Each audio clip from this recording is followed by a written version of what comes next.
Hello and welcome everyone to a new video on your channel, Mr. Tech Tips. Before watching the video, don't forget to subscribe to our channel and don't forget also to like this video. In today's video, I will show you how to exit kids mode in Netflix. So if you are using Netflix and you are stuck in kids mode, so for example, this profile is in kids mode. So the kids mode is just a profile.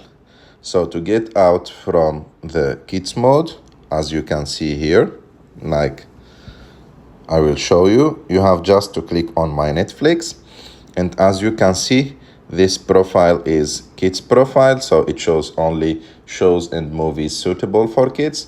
You have just to click on the name of the profile. And after that, choose the adult profile. For example, I will choose my main profile. And in case it asks you for a PIN code, so in that case, I'm pretty sure that you had like a PIN code or you did like a PIN code on your main profile. And in that case, you have just to enter the PIN code and your profile, your adult profile will open and you can use it normally. I hope that you like this video. If you like this video, don't forget to subscribe to our channel to like this video and see you in the next one.